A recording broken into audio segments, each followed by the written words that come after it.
India தனக்குள்ள பல பிரம்மாண்டமான பல ரகசியங்களை வச்சிருக்குன்னு தான் சொல்லணும்.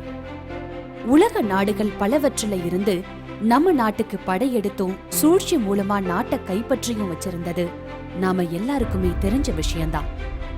அப்படி என்னதான் இருக்கு இந்த நாட்டுக்குள்ளங்கிற ஆர்வம் தான் இன்னைக்கும் நம்ம இந்தியாவை தேடி லட்சக்கணக்கான வெளிநாட்டை சேர்ந்தவங்க இங்க வர்றதுக்கு காரணம்னு சொல்லணும். நம்ம இந்திய நகரங்கள்ல இருக்கிற பல நகரங்கள் தொன்மையானதும் பல வரலாற்று சம்பவங்களை தாங்கி நிக்கிற விதமா இருக்கு. அதுலயும் குறிப்பா தமிழகம் என்னைக்குமே தனக்குள்ள ஒரு ரகசிய வரலாற்று குறிப்புகளை தாங்கி நிக்குதுன்னு தான் சொல்லணும். இப்படி இருக்கிற இந்த தமிழ்நாட்டுல பல மாவட்டங்கள் இன்றைக்கும் தொன்மைக்கும் பல ஆயிரம் வருஷத்து வரலாற்றுக்கும் சொந்தமா விளங்கிட்டு வருது. இதுக்கு இந்த ஊரும் சளைச்சதில்லைன்னு தான் சொல்லணும். விழுப்புரம் மாவட்டம் தமிழ்நாட்டு பரப்பளவுலேயே 2வது பெரிய மாவட்டமா கருதப்படுது. இந்த ஊர் கலை, பழங்காலத்து வரலாறு, தொன்மையான நாகரீகம்னு பல தகவல்களை தனக்குள்ள வச்சிருக்கு. எப்பவுமே இந்த ஊர் மக்கள் விழிப்போடவே இருக்கிறதுனாலயே இந்த ஊருக்கு விழுமியபுரம், அதாவது விழுப்புரம்னு பேர் வந்ததா சங்க காலத்து வரலாற்று மூலமா இப்பவும் நம்மால தெரிஞ்சுக்க முடியுது. அது மட்டும் இல்லாம சங்க காலத்து கவிஞர் கபிலர் வடக்கிருந்து உயிர் நீத்த இடமும் இங்கதான் இருக்கு. வீரத்திலையும் சரி விவேகத்திலையும் சரி சிறப்பான பல பெருமைகளை தன்னோட வச்சுக்கிட்டு இருக்கிற இந்த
ஒரு 4 மணி நேரம் நம்ம டிராவல் பண்ணோம் அப்படின்னா இந்த விழுப்புரத்தை அடைஞ்சிடலாம். 4 மணி நேரம் அப்படிங்கிறது நம்ம வந்து அதிகமான டிராஃபிக் இருந்தால், டிராஃபிக் இல்லை அப்படின்னா 3 மணி நேரத்தில் அடைஞ்சிடலாம். சரி, இந்த விழுப்புரத்தில் என்ன இருக்குது, இதனுடைய ஸ்பெஷல் என்ன அப்படின்னு நம்ம பார்த்தோம் அப்படின்னா 1993க்கு முன்னாடி வரைக்கும் ராமசாமி படையாச்சியார் மாவட்டம் அப்படின்னு தான் இந்த இடத்துக்கு பேர் வச்சுருந்துருக்காங்க. ஸோ அதுக்கப்புறமா தான் இதை வந்து தனியாக பிரித்து இது ஒரு தனி மாவட்டமாக மாற்றிருக்காங்க. அதுக்கு முன்னாடி வரைக்கும் தென்னார்காடு மாவட்டத்தினுடைய ஒரு பகுதியாகவே இது இருந்திருக்கு.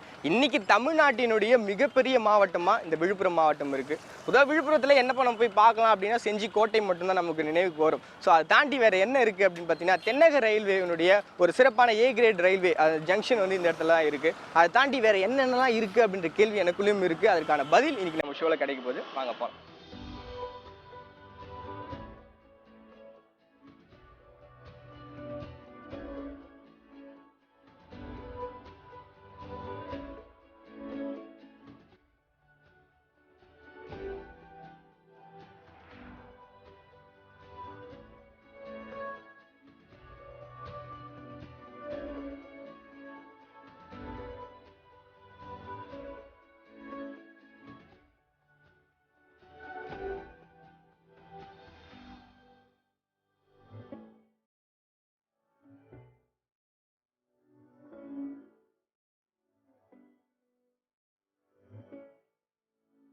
இந்தியாவை பொறுத்த வரைக்கும் போக்குவரத்தினுடைய ஒரு பெரிய நெட்வொர்க் அப்படின்னு பார்த்தோம்னா இந்த ரயில்வே தான். ஏன்னா ஒரு சீப் அண்ட் பெஸ்ட்டாக நம்ம எல்லாருக்கும் கிடைக்கக்கூடியது. அது மட்டும் இல்லாமல் சென்னையிலேருந்து நம்ம தென் தமிழகத்துக்கு பயணிக்கணும் அப்படின்னா அதுக்கு முக்கியமான ஒரு ஜங்ஷனாக இருக்கிறது தான் இந்த விழுப்புரம்.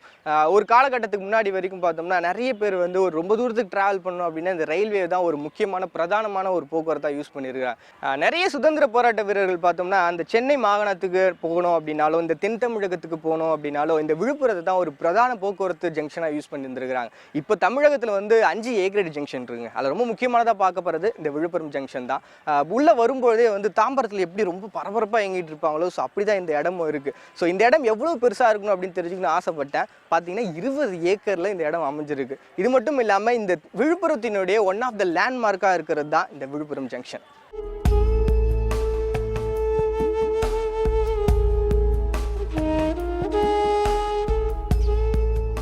விழுப்புரத்தில் ரொம்ப முக்கியமான கோவில் என்ன அப்படின்னு நான் கேட்டப்போ எனக்கு கிடைச்ச பதில் பார்த்தீங்கன்னா இங்கே இருக்கக்கூடிய சனீஸ்வரர் கோவில். அதாவது விழுப்புரத்துலேருந்து ஒரு 20 கிலோமீட்டர் நம்ம ட்ராவல் பண்ணி வந்தோம் அப்படின்னா இங்கே கல்பட்டு அப்படின்ற ஒரு பகுதி இருக்குது. அந்த இடத்துல தான் இந்த சனீஸ்வரர் கோவில் அமைச்சிருக்காங்க. பொதுவாக வந்து நம்ம சனீஸ்வரர் கோவில் எங்கே இருக்கும் அப்படின்னு பார்த்தோம்னா திருநள்ளாறு, குச்சனூர் இதெல்லாம் தான் நமக்கு முதல்ல ஞாபகத்துக்கு வரும். ஏன்னா ரொம்ப பிரசித்தி பெற்ற தலங்கள் எல்லாமே. ஸோ அதற்கு இணையாக தான் இந்த கோவிலும் அமைச்சிருக்காங்களாம். 21ஆம் நூற்றாண்டில் பிரம்மானந்த சுவாமிகள் தான் இந்த கோவிலை கட்டினாங்க அப்படின்னு சொல்கிறாங்க. இந்த கோவிலுடைய சிறப்பான விஷயம்னு பார்த்தீங்கன்னா உள்ள வந்து 21 அடியில் இந்த சனீஸ்வரருடைய சிலை அமைஞ்சிருக்கிறது தான். பொதுவாக நம்ம கோயிலுக்குள்ளே போனோம் அப்படின்னா சனீஸ்வரருடைய சிலையானது ரொம்ப சின்னதாக பார்த்துருப்போம். பட் 21 அடியில் இருக்குது அப்படின்றது ஒரு பெரிய விஷயம் தான் இல்லையா? இப்போ சனீஸ்வரர் அப்படின்னா எல்லாம் பயப்படுவோம். ஐயோ அவர் பார்வைப்பட்டா அவ்வளோதாங்க, எல்லாம் வந்துடும், எல்லா கஷ்டமும் வந்துடும் அப்படின்னு நினைவாங்க. உண்மை என்னன்னு பார்த்தீங்கன்னா அவர் வந்து நியாயஸ்தர். உண்மையாகவே தப்பு செஞ்சவங்களை மட்டும் தான் அவர் தண்டிப்பாரா. ஸோ இந்த கோவிலில் வந்து நம்ம பார்த்தோம் அப்படின்னா நமக்கு இருக்கக்கூடிய குறைகள்லாம் ரொம்ப குறைஞ்சிரும் அப்படின்னு சொல்லுது. ஸோ இந்த கோயிலுக்குள்ளே தான் பார்க்க போகிறோம். ரொம்ப இயற்கையோட சூழலோட இந்த கோயில் அமைச்சிருக்கிறாங்க. வாங்க போய் பார்க்கலாம்.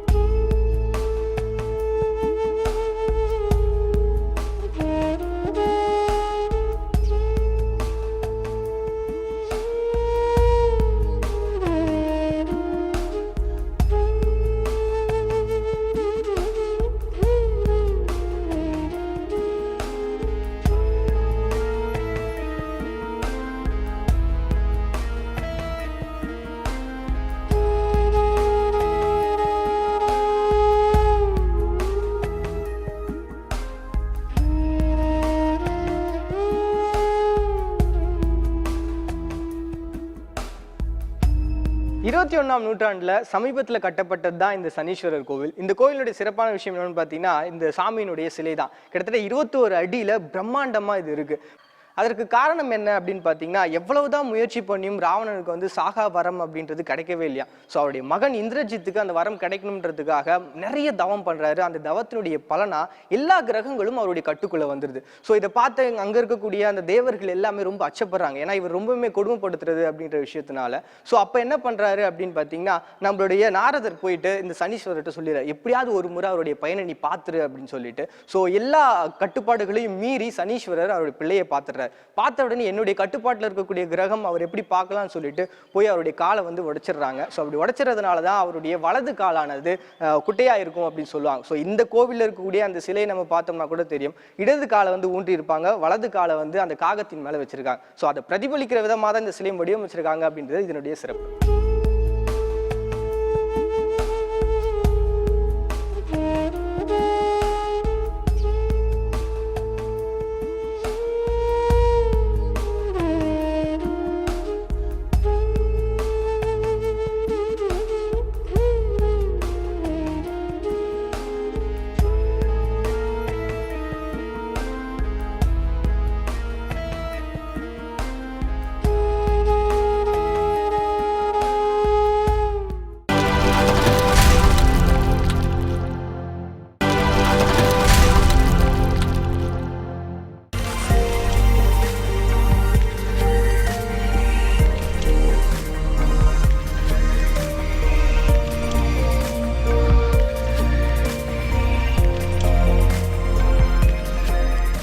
திருக்கோவிலூரில் அந்த தென்பெண்ணை ஆற்றுக்கு மேலே ஒரு பாலம் இருக்குச்சு. அந்த பாலத்தில் நான் ட்ராவல் பண்ணி போயிட்டே இருந்தேன். ஸோ அந்த இடத்துல இருந்து பார்த்தோம் அப்படின்னா ஒரு சின்ன பாறை மேலே ஒரு சின்ன கோவிலை பார்க்க முடிஞ்சுது. என்ன கோவில் இது அப்படின்னு தெரிஞ்சுக்கணுன்றதுக்காக இங்கே வந்தேன். அப்போ தான் தெரிஞ்சது இது வந்து கபிலர் குன்று அப்படின்னு சொல்லிட்டு, கபிலக்கல் அப்படின்னு சொல்லி இதுக்கு முன்னாடி இதை பேர் வச்சிருந்துருக்காங்க. யார் இந்த கபிலர் அப்படின்னு பார்த்தோம்னா, இந்த பாரி சங்க காலத்தில் வரக்கூடிய அந்த மன்னனுடைய ஒரு உற்ற ஒரு நண்பனாக இருந்தவர் தான் கபிலர். அவருடைய பெண் பிள்ளைகளுக்கு வந்து திருமணம் செஞ்சு வச்சுட்டு அதுக்கப்புறம் இவர் வடக்கே இருந்து உயிர் நீத்திருக்கிறாரு. ஸோ இது வந்து குன்று மாதிரியான ஒரு அமைப்பில் இருக்கிறதுனால இது வந்து கபில குன்று அப்படின்னு காலப்போக்கில் சொல்லியிருக்கிறாங்க. இன்னும் இந்த கபிலர் யாரு, அவருடைய முழுமையான வரலாறு என்ன அப்படின்ற விஷயங்கள் தான் நம்ம தொடர்ந்து பார்க்க போறோம். கிமு 3ஆம் நூற்றாண்டு காலத்தை சேர்ந்தவரும் சங்க காலத்து புலவருமான கபிலர் பத்தி தெரிஞ்சுக்கணும்னா வரலாற்றோட முந்தைய பக்கங்களை புரட்டி ஆகணும். சங்ககால புலவர்கள்லயே மிகவும் முக்கியமானவரும் குறிப்பிடத்தக்கவரும் தான் இந்த கபிலர். இவர் சங்க இலக்கியங்கள்ல அகத்திணைகள் பல பாடி இருந்தாலும் அதுலயும் குறிப்பா குறிஞ்சி திணை பாடுவதுல திறமை வாய்ந்த கவிஞரா விளங்கி இருக்காருன்னு தான் சொல்லணும். இவரோட நூல்களான அகநானூறு, நற்றிணை, குறுந்தொகை உள்ளிட்ட நூல்கள்ல பெரும்பாலும் குறிஞ்சி திணை பற்றியே அதிகமா பாடல்கள் பாடியிருக்காரு. இதனாலேயே இன்னைக்கும் இவரை குறிஞ்சி பாடிய கபிலர்னு அழைக்கிறாங்க. இவரை பத்தின வரலாறும் பெருமையும் பல பாடல்கள் வடிவில நமக்கு தெரிஞ்சிருந்தாலும் விழுப்புரத்துல திருக்கோவிலூர் தென்பெண்ணை ஆற்றுல இருக்கிற கபிலர் குன்றுங்கிற ஒரு கல் இன்னைக்கும் இவரோட வரலாறு சொல்லும் இடமா கருதப்படுது. தென்பெண்ணை ஆற்றுல இருக்கிற இந்த கபிலர் குன்று ஏன் எல்லோராலையும் இவ்வளவு சிறப்பாவும் முக்கியத்துவம் வாய்ந்ததாவும் கருதப்படுதுங்கிறதுக்கு பின்னாடி ஒரு வரலாற்று கதை சொல்லப்படுது.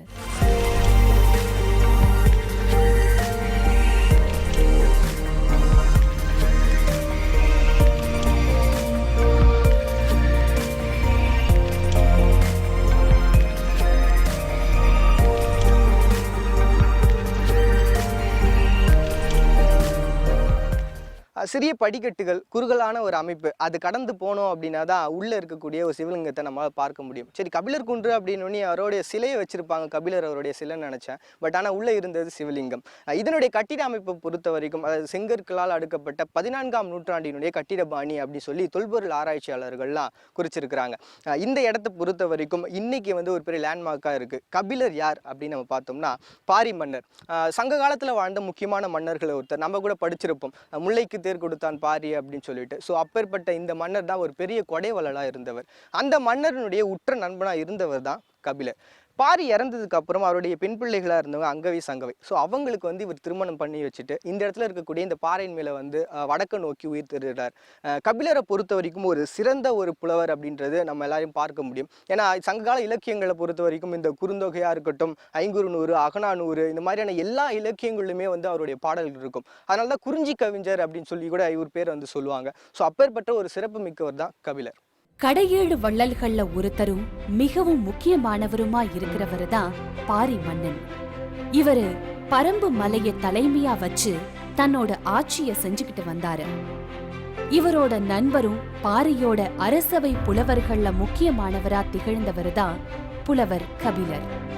பாண்டிய நாட்டை சேர்ந்த திருவாத ஊருங்கிற ஊர்ல பிறந்தவர் தான் புலவர் கபிலர். இவர் பாடிய பாடல்கள் பெரும்பாலும் பரம்பு மன்னன் பாரியை பத்தின புகழ் பாடுற விதமாவே அமைஞ்சிருந்தது. இதனாலேயே பாரி மன்னனோட புகழ் மூவேந்தர்களை மிஞ்சுற அளவுக்கு மேலோங்கி இருந்துச்சுன்னு சொல்லலாம். இந்த சூழ்நிலையில தான் வள்ளல் பாரி மன்னன் மூவேந்தர்களால வஞ்சித்து கொல்லப்படுறாரு. இவருக்கு 2 மகள்கள் இருந்தாங்க. அவங்கதான் அங்கவை, சங்கவை. பாரி மன்னன் கொல்லப்பட்டதுக்கு அப்புறம் அங்கவை சங்கவையோட எதிர்காலம் கேள்விக்குறியா நின்னுச்சு.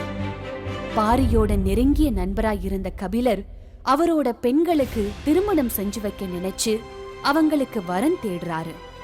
பாரி மன்னன் இறந்ததும் யாரோட ஆதரவும் இல்லாம இருந்ததால அங்கவை சங்கவைய மனம் முடிக்க எந்த நாட்டு மன்னர்களும் முன்வரல. இதனால கடும் துயர் கொண்டு மனமுடிஞ்சு போயிடுறாரு கபிலர். கடைசியா யாருமே மனம் முடிக்காததால அந்தனர் ஒருத்தருக்கு அவங்கள மனம் முடிச்சு வச்சிடுறாரு கபிலர். தான் ஒரு மிகப்பெரிய புலவரா இருந்தும் ஊரே மெச்சுற அளவுக்கு புகழ்ல சிறந்து விளங்கின கொடைவள்ளல் பாரியோட மகள்களுக்கு ஒரு நல்ல இடத்துல மனம் செஞ்சு வைக்க முடியலையேன்னு நினைச்சு தான் உயிரையே விட துணிஞ்சிடுறாரு புலவர் கபிலர். இதுக்கு அவர் தேர்ந்தெடுத்த இடம்தான் தென்பெண்ணை ஆற்று நடுவுல இருக்கிற ஒரு சின்ன குன்று. இறுதியா அந்த குன்றின் மேல் வடக்கிருந்து உயிர் நீத்திடுறாரு புலவர் கபிலர். அவரு உயிர் நீத்த இந்த இடம்தான் இன்னைக்கும் நம்ம வரலாற்றுல எல்லாராலையும் மறக்க முடியாத ஒரு வரலாற்று சின்னமா மாறி இருக்கிற இந்த கபிலர் குன்று. வரலாறு என்னைக்குமே தனக்கு பின்னாடி வர சந்ததிகளுக்கு ஏதாவது ஒரு அடையாளத்தை விட்டுட்டு தான் போகும்னு சொல்லுவாங்க. அதுக்கு இந்த கபிலர் குன்றும் ஒரு முக்கியமான எடுத்துக்காட்டா இருக்குன்னு சொல்லலாம்.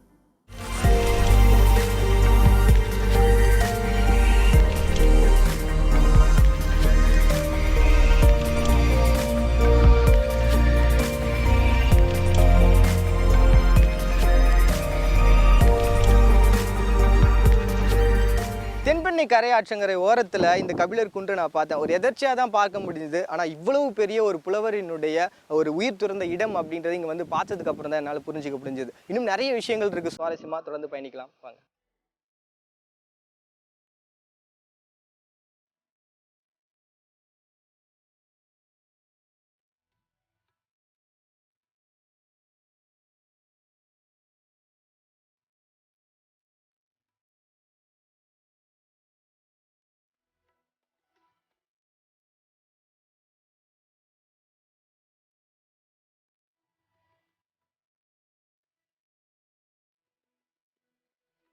வைணவ முறைப்படி இந்த உலகத்துல நம்ம பிறந்துட்டோம் அப்படின்னா 108 திவ்ய தேசங்களை நம்ம தரிசிக்கணும் அப்படின்னு சொல்லுவாங்க. ஸோ அந்த 108 திவ்ய தேசங்கள்ல ஒண்ணுதான் இன்னைக்கு நம்ம திருக்கோவிலூர்ல இருக்கக்கூடிய இந்த உலகளந்த பெருமாள்.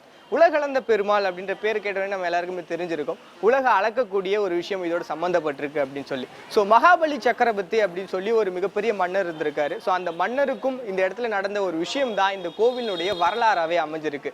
ஏன் இவ்வளவு பெருமையான ஒரு கோவிலா இருக்கு அப்படின்ற விஷயங்களை நம்ம தொடர்ந்து பார்க்க போறோம் வாங்க.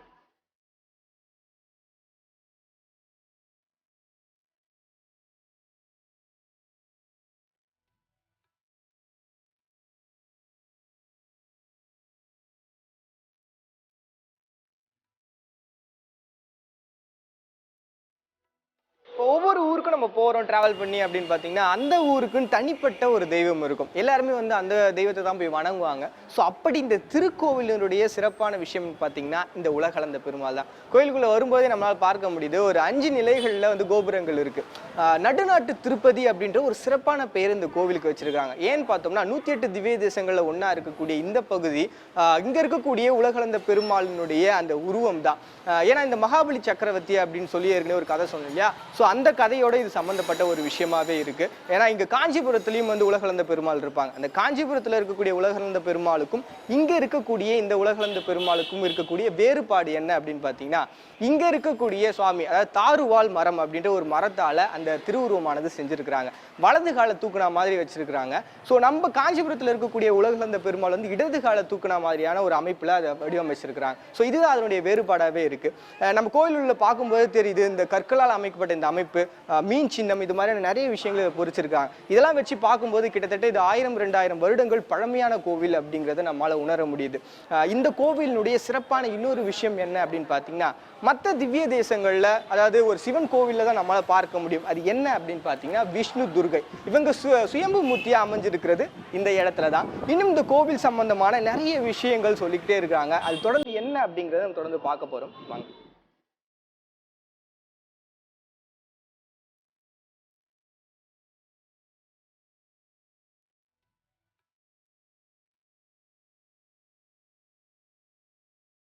சான்ஸே இல்லைங்க. அதாவது அந்த காலத்தினுடைய கட்டிட அமைப்பே வந்து எப்பவுமே பிரமிக்கக்கூடிய ஒரு விஷயமா தான் இருக்கு. நிறைய இடங்களுக்கு நான் டிராவல் பண்ணி போறோம். எல்லா இடத்துலையுமே வந்து இந்த கிட்டத்தட்ட 1000-2000 வருடங்கள் கடந்த கோவில்கள் எல்லாமே இந்த எப்படி இந்த கருங்கற்களை கொண்டு வந்து இவ்வளவு பெரிய கோவிலை அவங்க வடிவமைச்சிருக்காங்கன்றது பிரமிப்பா தான் இருக்கு. இப்போ இந்த கோவிலுக்கும் இந்த மகாபலி சக்கரவர்த்திக்கும் ஒரு பெரிய சம்பந்தம் இருக்குன்னு சொன்னோம் இல்லையா? அது என்ன அப்படின்னு நம்ம பார்த்தோம்னா, மகாபலி சக்கரவர்த்தி எங்கே கேள்விப்பட்ட பேரா இருக்குல்ல, ஓணம் பண்டிகை நடக்குது இல்லையா? ஸோ அந்த ஓணம் பண்டிகையில வந்து இந்த மகாபலி சக்கரவர்த்தி வீட்டுக்கு வரணும், அவங்கள வரவேற்கணும்ன்றதுக்காக அதை கொண்டாடுவாங்க. ஸோ அப்பேற்பட்ட மகாபலி சக்கரவர்த்தின்ற ஒரு பெரிய கொடைவள்ளல். அவருக்கு ஒரு பெரிய ஆணவம் இருந்துதான், நம்ம தான் வந்து மிகப்பெரிய கொடைவள்ளலாக இருக்கணும், இந்த உலகத்தில் வேறு யாரும் இருக்கக்கூடாது அப்படின்னு சொல்லிட்டு.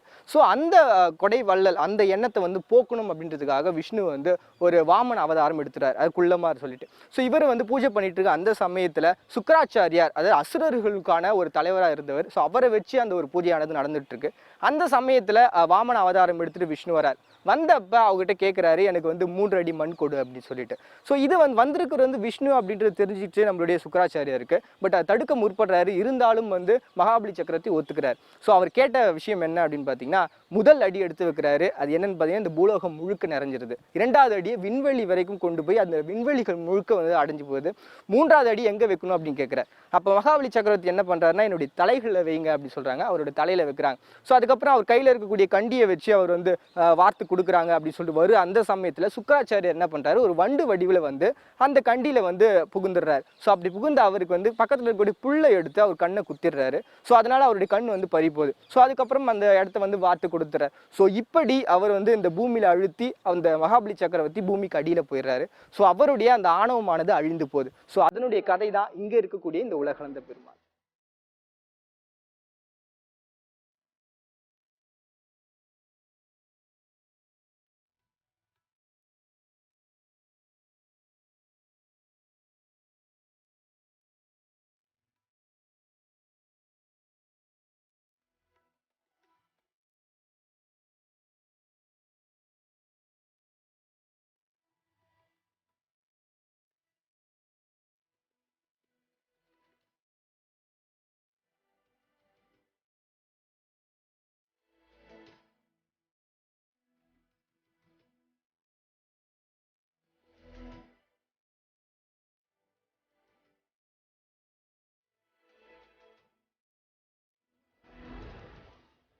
கிட்டத்தட்ட 1000-2000 வருடங்கள் பழமையான கோவில் தான் இந்த திருக்கோவிலூர்ல இருக்கக்கூடிய இந்த உலகளந்த பெருமாள் கோவில். நிறைய கேள்வி எனக்குள்ள எழுந்துட்டே இருந்தது. ஒவ்வொருத்தரும் ஒவ்வொரு விதமான பதில்கள் சொன்னாங்க. எது இருந்தாலும் இந்த கோவில்ல இந்த கோவிலுக்காக வாழ்ந்துட்டு இருக்கவங்ககிட்ட கேட்டால் தான் அதனால முழு பதில் நமக்கு கிடைக்கும். ஸோ அப்படி ஒருத்தவங்க தான் பார்க்க வந்திருக்கிறேன்.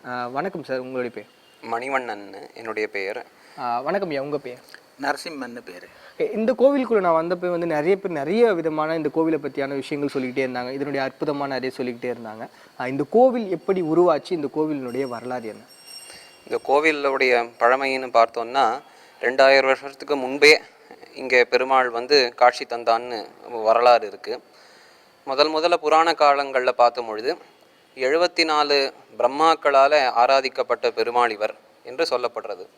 இது பஞ்ச கிருஷ்ணாரண்ய க்ஷேத்திரங்கள், 5 கிருஷ்ணனுடைய காடுகள், அதில் இது ஒரு க்ஷேத்திரம். 74 பிரம்மாக்கள் தவம் புரிந்து அதற்கு மேலே ரிஷிகளிலே மிருகண்டு என்கிற ஒரு மகரிஷி அவர் பெருமாளை குறித்து தவம் செய்தார். க்ஷேத்திர புராணம் என்ன சொல்கிறதுன்னு பார்த்தா, பெருமாளுடைய தசாவதாரங்களில் திருவிக்ரமாவதாரம் நடந்த பொழுது இந்த ரிஷி அதை சேவிக்க முடியாமல் நேர்ந்தது. அதன் காரணமாக மறுபடியும் அவர் வருத்தப்பட்டு மறுபடியும் பெருமாளை தரிசனம் செய்து, நீ திருவிக்ரமன் உலகத்தை அளந்த பொழுது எந்த ஒரு வடிவத்தை எடுத்தாயோ அதே வடிவத்தை எனக்கு தன் காட்சி கொடுக்க வேணும் என்று பிரார்த்தித்ததாக, அதற்காக இங்கே பெருமாள் திருவிக்ரமனாக சேவை தருகிறான் என்று புராண வரலாறு இருக்கு. எனக்கு இந்த கோவிலுக்கு வந்தப்போ இந்த ஒரு கேள்வி வந்து நான் எல்லாத்தையும் கேட்டேன், என்கிட்ட சரியான பதில் கிடைக்கல அப்படின்னு நினைக்கிறேன். ஏன்னா காஞ்சிபுரத்தில் உலகளந்த பெருமாள் ஒன்று நம்ம பார்க்க முடியும். ஸோ அதே போல் இந்த இடத்துலையும் உலகளந்த பெருமாள் அப்படின்னு சொல்கிறாங்க. கிட்டத்தட்ட 2னுடைய விக்கிரகமே வந்து ஒரே மாதிரியான ஒரு அமைப்பாக தான் இருக்குது. என்ன வேறுபாடு அது ரெண்டுக்கு? உலகளந்த பெருமாள்னு 3 இடங்கள்ல இருக்கார். திருக்கோவிலூர் இங்கே ஒன்று, காஞ்சிபுரத்தில் ஒன்று, சீர்காழியில் ஒன்று, 3 இடங்கள்ல இருக்குது. இதில் 3த்துக்கும் என்ன வித்தியாசம் அப்படின்னு பார்க்கும்பொழுது பெரியவர்கள் சொல்லக்கூடிய சரித்திரம் என்னன்னா, உலகளந்த பெருமாள் சரித்திரம் 3 அடிகள் கேட்டார்னு தெரியும். இப்போ முதல் அடி கேட்டது காஞ்சிபுரத்தில், அதனால தான் பார்க்கும்பொழுது அவர் ரொம்ப பெரிய உருவத்தில் இருப்பார்.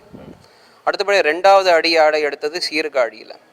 3வது தான் அவர் எனக்கு 3வது அடி எங்கே வைப்பது என்று கேட்டார். அது இங்கே கேட்கிறார். அதனால தான் இங்கே பார்த்தீங்கன்னா இங்கே பெருமாளே ரொம்ப சாந்த மூர்த்தியாக இருப்பார். மற்ற 2 இடங்கள்ல ரொம்ப பெரிய உக்ரமூர்த்தியாக இருப்பார். இங்கே பார்க்கும்பொழுதே இப்போ எல்லாருக்குமே வரக்கூடிய எல்லா பக்தர்களுக்குமே பெருமாளை பார்த்த உடனே மனசில் ஒரு சாந்தி ஏற்படும்.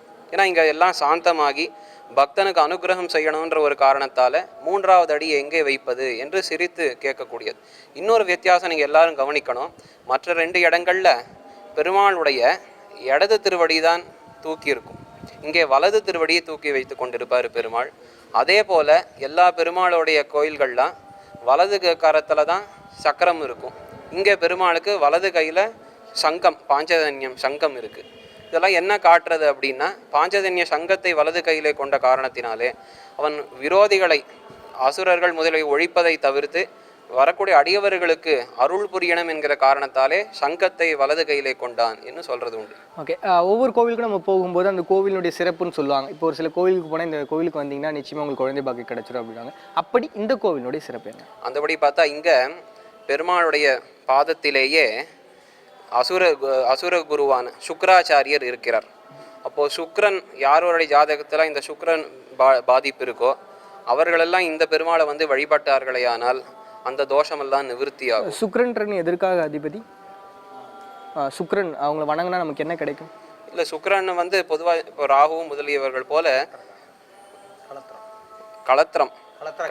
களத்திரக்காரன்னு கல்யாண பாதிப்பு இருக்கிறவங்களுக்கெல்லாம் இங்க வந்து சேவித்தால் நன்மை இருக்கும். அதே போல பெருமாள் கிட்டையே துர்கை, விஷ்ணு துர்கைன்ற சன்னதியும் அமைந்திருக்கு. இப்போ இங்கேயும் கூட புத்திரபாகியம் இல்லாத பல பேர்கள் வந்து இங்க அர்ச்சனை செய்து பண்ணால் அவர்களுக்கு விரைவிலேயே புத்திரபாகியம் ஏற்படுறதுன்றதும் பிரத்யட்சமாக தெரியறது இன்னைக்கு. ஓகே, ரொம்ப நன்றிங்க.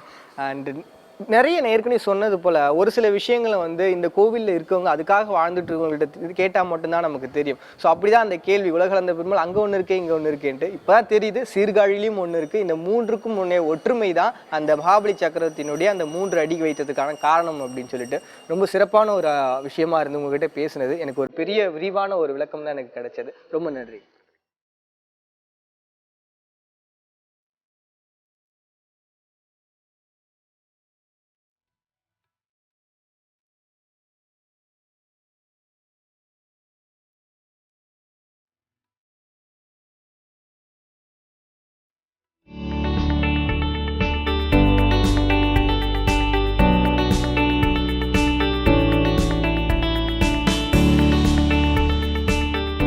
ரொம்ப டயர்டாக இருக்குல்ல?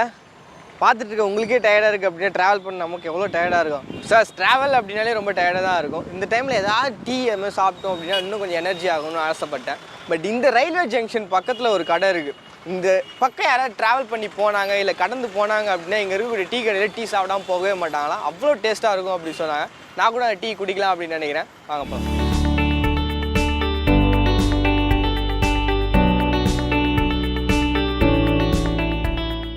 மகாராஜா ஸ்நாக்ஸ், இந்த டீ கடை பேரே நான் இப்போ தான் பார்க்குறேன். ஏன்னா இங்கே இருக்கவங்க எல்லாருமே சொல்கிற விஷயம் என்ன அப்படின்னா ரயில்வே ஜங்ஷன் டீ கடை அப்படின்னு தான் சொல்கிறாங்க. ஸோ அந்தளவுக்கு ஃபேமஸாக இருக்குது. உண்மையாகவே ரொம்ப டேஸ்ட்டாக இருக்குது. சுட சுட நம்ம ஆற்றி பொறுமையாக குடிக்கும்பொழுது அவ்வளோ சூப்பராக இருக்குது. என்னடா இந்த பையன் எப்பவுமே தான் சொல்கிறா அப்படிங்களா? உண்மையாகவே இங்கே வந்து சாப்பிட்டு பாருங்கள், நீங்களும் இதே தான் சொல்லுவீங்க.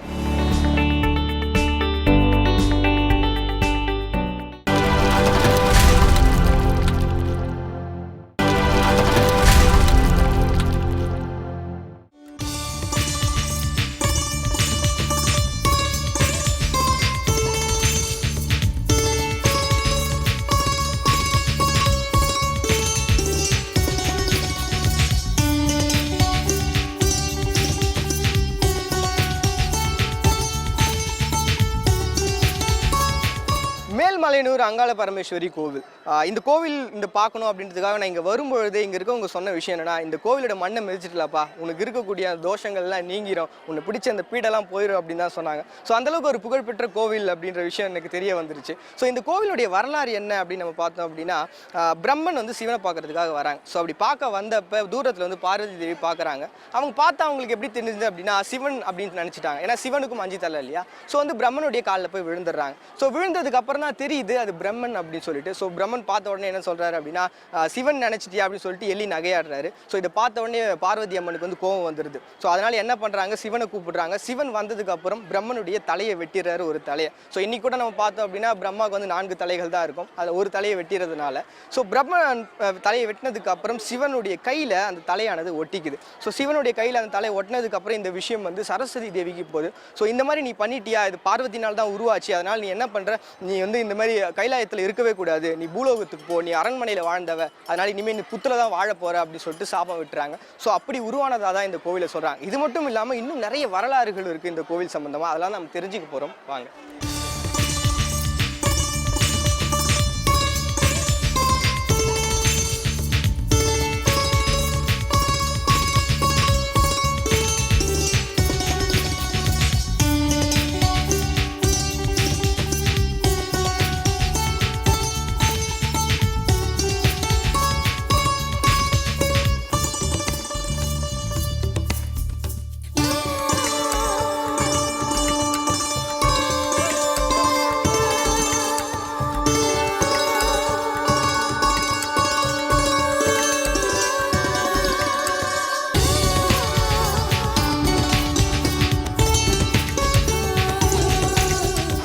கோவிலுக்காக நிறைய வரலாறுகள் சொல்லப்பட்டாலும் இந்த இடத்துல இருக்கக்கூடிய மக்களுடைய நம்பிக்கையா அதோட ஒத்து போகக்கூடிய விஷயமா இருக்கிறது என்னன்னு பார்த்தீங்கன்னா, இன்னைக்கும் இந்த கோவிலை வந்து அதாவது பர்வத ராஜகுலத்தினர் இந்த மீனவர்கள் தான் வந்து இந்த இடத்துல இன்னுமே வந்து அந்த கோவிலுக்கு அபிஷேகம் பண்றது, இந்த கோவிலுடைய திருப்பணிகள் செய்யறதெல்லாம் பண்ணிட்டு இருக்காங்க. ஸோ அதனால இப்போ நான் சொல்லக்கூடிய இந்த வரலாறோட ஒத்து போகுது. என்னன்னு பார்த்தீங்கன்னா, சரஸ்வதி தேவி அவங்களுடைய சாபத்தினால இந்த பூமிக்கு பார்வதி தேவி வராங்க. அப்படி வரவங்களுக்கு எங்க போய் தங்குறதுன்னு தெரியல. ஸோ அப்படி தங்குறது எங்கன்னு தேடி போயிட்டு இருக்கும் பொழுது ஒரு இடத்துல மட்டும் நறுமணம் வீசுது. ஸோ அந்த இடத்துக்காக அவங்க வராங்க. அப்படி வந்தப்ப அங்கே ஒரு தவம் செஞ்சுட்டு இருக்காங்க. இதை பார்த்த ஒரு மீனவர், அதாவது அந்த மீனவர் எப்படி இருந்திருக்காங்கன்னா, மலையரசனுடைய கட்டுப்பாட்டில் இருக்கக்கூடிய ஒரு காவலராக இருந்திருக்கார். இந்த பகுதியை அவர் காவல் செஞ்சுட்டு இருக்கும்போது இந்த அம்மா தவம் செய்யறதை பார்த்த உடனே அவங்க, நீங்க இங்கெல்லாம் தவம் செய்யக்கூடாது, இது எங்களுடைய அரசனுடைய இடம் அப்படின்னு சொல்லிடுறாரு. இது வந்து உங்களுக்கு நல்லது இல்லை அப்படின்னு சொல்றாரு. இருந்தாலும் இந்த உலகமே என்னுடைய கட்டுப்பாட்டில் தான் இருக்கு, இது என்னோட இடம், நான் இங்கே தான் இருப்பேன்னு சொல்லி அவங்களுடைய தவத்தை மறுபடியும் செய்யறாங்க. ஸோ இந்த விஷயத்தை அவருடைய அரசருக்கு சொல்றாரு. அரசருக்கு வந்து தெய்வ நம்பிக்கைலாம் கிடையாது. அதனால என்ன பண்ணிடுறாங்க, அவங்களுடைய தவத்தை வந்து கலைச்சிரு அப்படின்னு சொல்ல போறாங்க. அப்படி போற அந்த சமயத்துல அந்த அம்மன் வந்து தன்னை புத்தா மாத்திக்கிறாங்க. இதை பார்த்து அவங்க வியந்து போறாங்க. மறுபடியும் அந்த புத்தை இடிக்க சொல்லி உத்தரவு வருது. அந்த புத்தை இடிக்கிறாங்க. அதுக்கு முன்னாடி என்ன ஆகுதுன்னா, இந்த காவலராக இருந்தார் இல்லையா, அவர் வந்து அந்த புத்தருடைய மண்ணை வீட்டுக்கு எடுத்துட்டு போயிடுறாரு. எடுத்துட்டு போனதுக்கு அப்புறம் இந்த புத்தை இடிச்சு தரமட்டமாக்கி அந்த இடத்த சுத்தம் பண்ணிடுறாங்க. மறுபடியும் அந்த மீனவர் என்ன பண்றாருன்னா, வீட்டில் வச்சிருந்த அந்த ஒரு கைப்பிடி மண்ணை எடுத்துட்டு வந்து அந்த இடத்துல வச்சு அபிஷேகம் பண்றாரு. மறுபடியும் அது ஒரு பெரிய புத்தா வளர்ந்துருது. இந்த விஷயத்தை கேள்விப்பட்ட அரசர் மறுபடியும் அதை இடிக்க சொல்லி உத்தரவு போடுறாரு. ஆனால் அதை இடிக்க வரதுக்கு நிறைய பேர் வராங்க. அப்போ வந்து பூதகணங்களுடைய செயலால் அங்கே வரவங்க எல்லாருமே வந்து இறந்து போறாங்க. இதை சொல்லக்கூடிய அரசருக்கும் கை கால் வந்து விளங்காம போயிருது.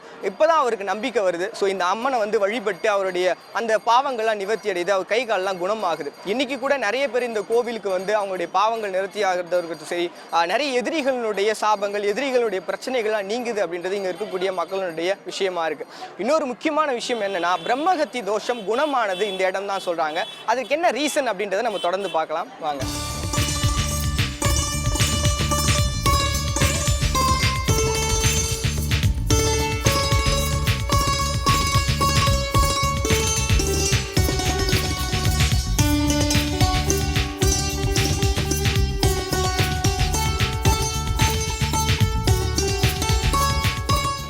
நேயர்களுக்கு அன்பு வணக்கம். மேல்மலையனூருடைய விவரங்களையும் மேல்மலையனூர் அங்காளம்மன் பற்றிய விவரக்குறிப்புகளையும் பற்றி கூற கடமைப்பட்டிருக்கிறோம். மேல்மலையனூர் என்பது ஆதியில் தண்டகாரண்யம், தண்டகாரண்யம், தண்டலை ஆரண்யம், தண்டகாரண்யம். தண்டலை என்பது பூங்கா, ஆருண்யம் என்பது வனம். இந்த சாமிக்கு ஒரு காலத்தில் பூங்காவனத்தால் என்று பெயர். அதற்கு முன்னாடி தண்டகாரண்யால், அரண்யால், ஆருண்யால், ருத்ராருண்யால் என்ற பல பெயர்கள் இருந்தன. ஆனால் தற்போது இந்த அங்காளி என்பது எவ்வாறு தோற்றம் பெறுகிறது என்றால், தக்கன் யாகத்தை அழிக்க கருதிய தாட்சாயணி தேவியின் கோபம், சினம், சீற்றம், ஆங்காரம், ஆவேசம் அனைத்தும் ஒன்று திரண்ட நிலையே அங்காளி என்ற உருவமற்ற நிலை. உருவ நிலையாக மற்ற இடங்களிலே பெயர் பெற்று விளங்குவதற்காக அங்காள பரமேஸ்வரி என்று எல்லா இடங்களிலும் சண்டி, முண்டி, சாமுண்டி, வீரி, வேதாளி, பைரவி, பக்திரகாளி என்ற நிலையிலே இந்த அங்காள பரமேஸ்வரி எல்லா இடத்திலும் பரவி நின்றிருக்கிறார். ஆனால் இந்த மேல்மலையனூரில் மட்டும் அங்காளம்மன் என்ற ஒரு தனித்த தெய்வமாக இருக்கிறார். அம் என்றால் உள்ளம், காலம் என்றால் விஷம், விஷத்தை உள்ளே வைத்து கொண்டு அருளுகின்ற அருளம்பிகை அங்காளம்மன். இது புற்றுக்குள்ளே இருந்து அருளும் அம்பிகை அங்காளம்மன். இந்த அம்மன் முதல் நிலை தெய்வம். அனைத்துக்கும் மூலமே முதற் பொருளாய், முத்தொழிலுக்கும் வித்தகியாய், சித்தர்க்கும் நாகருக்கும் முக்தர்க்கும் முனிவருக்கும் யாவருக்கும் தாயானும் ஆதியான அங்காளி. இந்த அங்காளியிலிருந்து தான் மற்ற தெய்வங்கள் அனைத்தும் தோன்றின. அனைத்து தெய்வ நிலைகளுக்கும் மூலமாகவும் முதல்மாக இருப்பது இந்த அங்காள பரமேஸ்வரி. இந்த அங்காளம்மன் கோயிலுக்கு யார் ஒருவர் 3 அமாவாசை தோறும் வருகை தருகிறார்களோ அவர்களுக்கு ஏற்பட்டிருக்கக்கூடிய பிணிகள், பீடைகள், சகடைகள், தோஷங்கள், பில்லி, வைப்பு, சூனியம், காட்டேரி சேட்டை எதுவாயினும் அம்மனர்களால் தானாக விலகும். இந்த மேல்மலையனூர் என்பது ஆதியில் தண்டகாரண்யம் என்று சொல்லக்கூடிய இந்த இடத்திலே இந்த கோயில் நிலை பெற்றதனால் இந்த கோயிலுக்கு 7 வம்சாவளியைச் சேர்ந்த பூசாரிகள் இந்த பூஜை முறை ஏற்று செய்கின்றார்கள். இந்த 7 வம்சாவளி பூசாரிகள் ஆகிய இவர்களுடைய பெயர்கள் தேவர், சேப்பிலான், எதுநாயகம், சங்கிலி, மாயக்குங்குலி, பட்டன், பணிக்கன் என்ற 7 பிரிவினை சேர்ந்தவர்கள் மட்டுமே இந்த கோயிலுக்கு உரிமை உடையவர்களாகவும் வழிபாடு செய்வதற்கு பூஜை முறை ஏற்று செய்யக்கூடிய பூசாரிகளாகவும் விளங்குகிறார்கள். இவர்கள் ஒவ்வொரு முறையுமே வந்து ஒவ்வொரு முறையும் இவர்கள் வந்துதான் பூஜை முறை. வருடத்துக்கு ஒரு முறை ஒரு வருடத்திற்கு ஒரு முறை 7 பூசாரிகள் 7 சர்க்கிள் வரும். அந்த 7 சர்க்கிள் இவங்க தான் வந்து செய்வாங்க. நிச்சயமா, அதாவது பொதுவாக மேல்மலையனூர் கோவிலுக்கு நம்ம எல்லாருமே வந்திருப்போம், நிறைய பேர் கேள்விப்பட்டிருப்பாங்க இப்படி ஒரு கோவில் இருக்குது அப்படின்னு சொல்லிட்டு. பட் அதுக்கான தெளிவான விளக்கம் ஐயா நமக்கு கொடுத்தது ரொம்ப சந்தோஷமாக இருக்குது. நன்றிங்க. நன்றிங்க. நன்றி.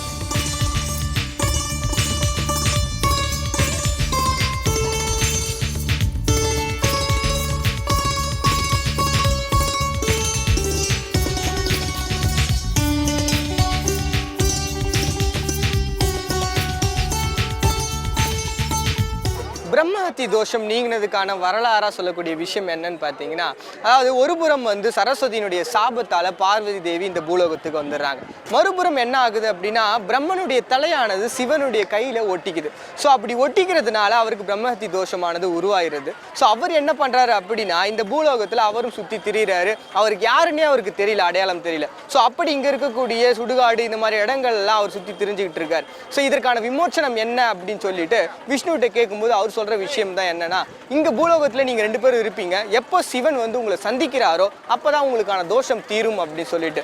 ஸோ சிவனும் பார்வதியும் 2 பேருமே இந்த இடத்துல வந்து சந்திக்கிறாங்க. அப்படி சந்திக்கும் பொழுது அவங்களுக்கு அந்த நினைவுகள்லாம் திரும்பி வருது. ஸோ அப்படி வர்றதுனால என்ன ஆகுது அப்படின்னா, இங்கே இருக்கக்கூடிய அம்மன் பார்வதி அம்மன் என்ன பண்ணுறாங்க, அவங்க கையாலேயே வந்து சமையல் செஞ்சு அந்த பாத்திரத்தில் போடுறாங்க. அதாவது அந்த பாத்திரத்தினுடைய வலிமை எப்படி இருக்குது அப்படின்னா, அவருக்கு போடக்கூடிய அந்த உணவு எல்லாமே பாதி அந்த பிரம்மனுடைய தலையானது சாப்பிட்டுடுமா. ஸோ இந்த அம்மன் தன் கையால் செய்யக்கூடிய அந்த உணவு வந்து அதில் போடுறது அப்படின்றதுனால அந்த பாத்திரமானது அந்த கையில் இருந்து நழுவிடுறது. அதாவது இங்கே இருக்கக்கூடிய தீர்த்தத்தில் அவங்க கையை வந்து கழுவுறாங்க, அப்போ அந்த பாத்திரம் வந்து நழுவுறது. அப்படி நழுவுன அந்த பாத்திரமானது அம்மனுடைய கால்களில் ஒட்டிக்குது. அப்போ அது ஒரு பெரிய விஸ்வரூபம் எடுத்து அவங்க நடனம் ஆடுறாங்க. அப்படி நடனம் ஆடும் பொழுது அவங்களுடைய காலில் இருந்து அந்த பிரம்மஹத்தியா அமைஞ்ச அந்த தோஷமானது உடைந்து போகுது. ஸோ இதுதான் இந்த பிரம்மஹத்தி தோஷம் நீங்கினதுக்கான ஒரு வரலாறாக சொல்லக்கூடிய விஷயமா இருக்குது.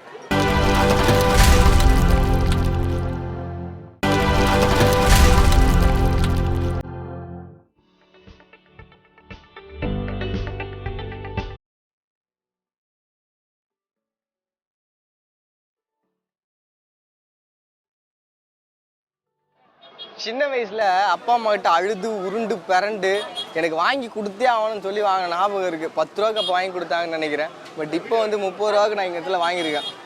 சாப்பிட்டு பார்ப்போம்.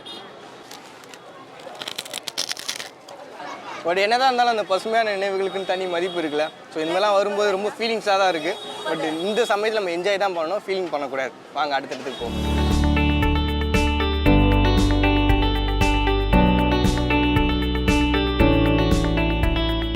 இடத்துல பொரி, அவல், கொடிக்கா எவ்வளவுங்க சொல்கிறதுக்கு எண்ணிக்கையே இல்லை. அவ்வளவும் சாப்பிட்டு பயங்கர காரமாக இருக்குது. சரி ஒரு கொஞ்சம் கூலிங் ஏதாவது சாப்பிட்லான்னு சொல்லிட்டு இந்த ஐஸ் வாங்கியிருக்கேன். அது மட்டும் இல்லை, எனக்கு ஐஸ்னால் ரொம்ப பிடிக்கும். கண்டிப்பாக இங்கே வந்தீங்கன்னா சூப்பராக இருக்குங்க என்ஜாய் பண்ணுறதுக்கு. சொல்கிறத தவிர்த்து எங்களால் முடியலன்றீங்களா?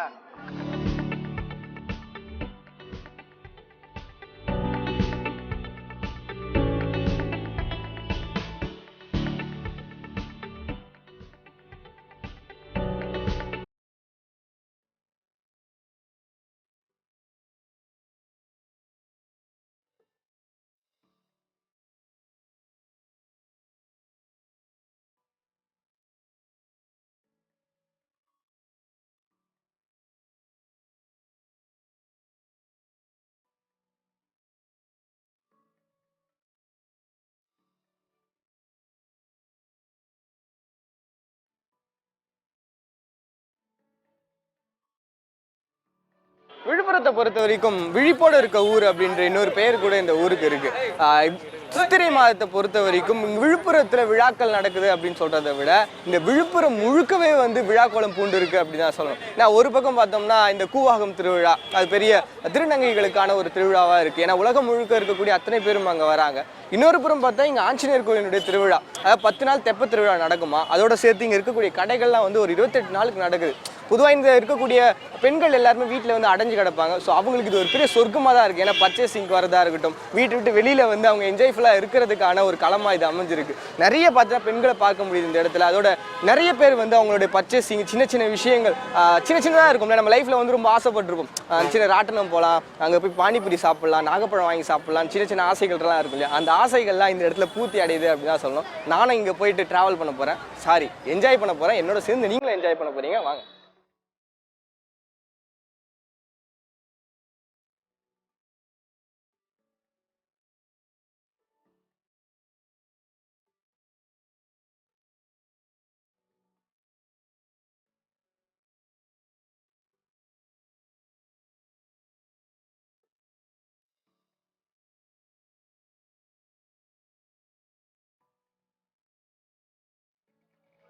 இந்த திருவிழா காலங்களில் கிட்டத்தட்ட 28 நாள் இந்த ஃபங்க்ஷன் நடந்துட்டு இருக்கு. அதாவது பெரிய திருவிழா மாதிரி தான் இந்த இடத்துல நடந்துட்டு இருக்கு. கிட்டத்தட்ட 1 கிலோமீட்டர் தூரத்துக்கு இந்த கடைங்க ஃபுல்லாக இப்படியே தான் வச்சுட்டு இருக்காங்க. அதுவும் இந்த பொரியை பார்த்த உடனே இந்த சைடில் வந்து இதை சாப்பிடாம கிராஸ் பண்ணவே முடியல. அதான் வந்து வாங்கலாம்னு சொல்லிட்டு வாங்கினேன். இன்னும் நிறைய விஷயங்கள் இருக்குது, நம்ம தொடர்ந்து பார்க்க வாங்க.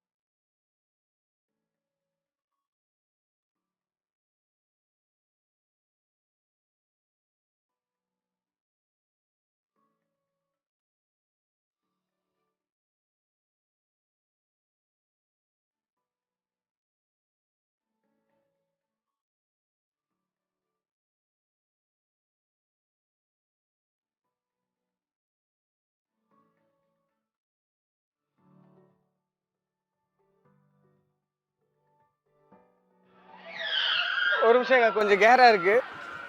ஓகே, இந்த அசுர தாலாட்டு போட்டது தாங்க எனக்கு ஃபஸ்ட் டைம். விட்டு வரதுக்கு மனசே இல்லை அப்படின்னு தான் சொல்லணும். போய் உண்மை பார்த்தீங்கன்னா எப்படா விடுவாங்கன்னு இருந்ததுங்க. இதான் ஃபஸ்ட் டைம்ன்றனால கொஞ்சம் ஒரு மாதிரி தான் அந்த வித்தியாசமான ஃபீலிங்காக இருந்தது. பட் இந்த இடத்துல வந்ததுக்கப்புறம் ராட்டினம், குதிரை சவாரி, இந்த துப்பாக்கியில் சுடுவாங்களா அது, அப்புறம் இந்த கப்பெலாம் வச்சுக்கிட்டு அந்த கப்பை அடிப்போம் இல்லையா அது சொல்லி எல்லா கேமுமே விளாண்டேன். வித்தியாசமாக இருந்ததுங்க. அது மட்டும் இல்லாமல் இந்த மாட்டு கொம்பு இருக்குது பாருங்க, ரொம்ப நாளாக போடணும்னு ஆசை. இன்றைக்கி தான் எனக்கு சக்ஸஸ் ஆச்சு. எல்லாமே வந்து சூப்பரான ஒரு வித்தியாசமான அனுபவமாக இருந்தது. என் லைஃப்பில் நான் ஏதாவது ஹிஸ்ட்ரி எழுதணும், ஏதாவது புத்தகம் எழுதணும் அப்படின்னா கண்டிப்பாக இந்த விழுப்புரத்தில் இந்த மாதிரி என்ஜாய் பண்ண அப்படின்றது நிச்சயமாக எழுதும். ஸோ அந்தளவுக்கு பயங்கர சூப்பரான ஒரு என்ஜாய்ஃபுல்லாக இருந்தது. விழுப்புரத்தில் இவ்வளோ என்டர்டெயின்மெண்ட்டாக இருந்ததா அப்படின்னு சொல்லிட்டு எனக்கு இந்த இடம் வந்து அது ஒரு பெரிய மைல்கல் அப்படி தான் சொல்லணும். இந்த விழுப்புரத்தில் என்னோட சேர்ந்து நீங்களும் பயங்கரமாக என்ஜாய் பண்ணியிருப்பீங்க அப்படின்னு நம்புகிறேன். அடுத்த வாரமும் விழுப்புரத்தில் நிறைய இடங்கள் இருக்குது நம்ம தேடி பயணிக்கிறதுக்கு. எல்லாம் பார்க்கலாம் தொடர்ந்து.